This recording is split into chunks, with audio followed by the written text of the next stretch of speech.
C'est un commandement du Seigneur. Amen. Applaudissez très fort le Seigneur de gloire.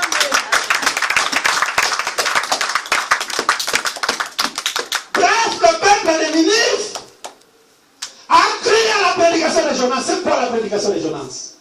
Qu'est-ce que Jonas a prêché? Jésus dit oui. La prédication de Jonas, c'était la repentance. Amen. Parce que la Bible dit, ils avaient crié au message de Jonas et ils étaient repentis. Bien aimé, la repentance. Je vais parler un peu sur la repentance. Une église où on ne prêche pas la repentance, cette église ne sera jamais sauvée. Vous êtes présents?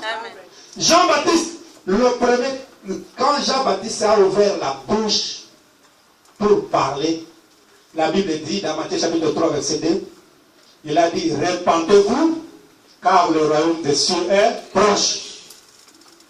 N'est-ce pas? Jésus, dans Matthieu chapitre 4, verset 17, la Bible dit, dès qu'il a commencé à prêcher, il a dit, répentez-vous, car le royaume des cieux est proche. C'est que la repentance, c'est le soubassement. C'est la base de toutes choses. Pierre, quand le Saint-Esprit est descendu, il a parlé avec les 11. La Bible dit, ils ont dit, hommes, frères, que ferons-nous? Qu'est-ce qu'il a dit? Répentez-vous. Et que chacun de vous soit baptisé au nom de Jésus. Pour recevoir le don du Saint-Esprit. Parce que le baptême a une mission. C'est recevoir le don du Saint-Esprit. Parce que si tu n'as pas le Saint-Esprit, comment alors tu seras sauvé? Amen. Amen. Paul, dans Actes chapitre 20, la Bible dit, dès le premier jour que je suis entré en Asie, j'ai prêché la repentance envers Dieu et la foi en notre Seigneur Jésus-Christ.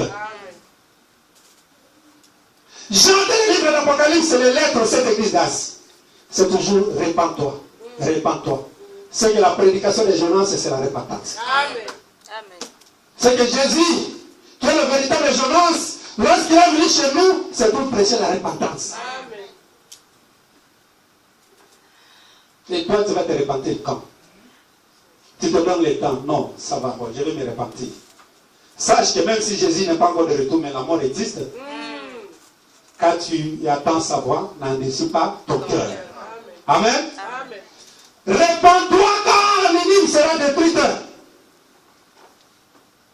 Dieu va détruire ce monde.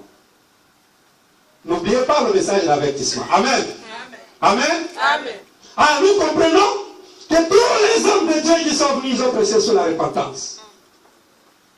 Mais dans une église, non, on ne prêche pas de la repentance. On prêche seulement donner. Le pasteur est là seulement pour collecter. C'est une église de collecte. Le pasteur ne fait que recevoir. Mais sois comme tu es. Dieu ne regarde pas. Qu'est-ce qu'ils disent? Ils ont fabriqué des versets. Ils ont fabriqué des versets. Mais la Bible dit, c'est l'abondance du cœur que la bouche parle. Il y a un extérieur qui convient à la sainteté. N'est-ce pas? Est-ce que vous avez le message? Jésus qui est venu chez nous n'a pas un autre message, seulement la repentance.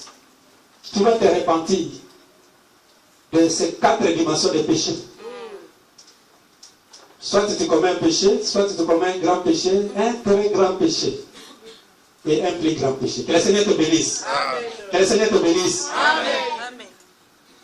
Alors la Bible dit, les jeunes du roi, c'est délivrer le peuple. Jésus dit ceci. D'abord, Paul dit dans Romains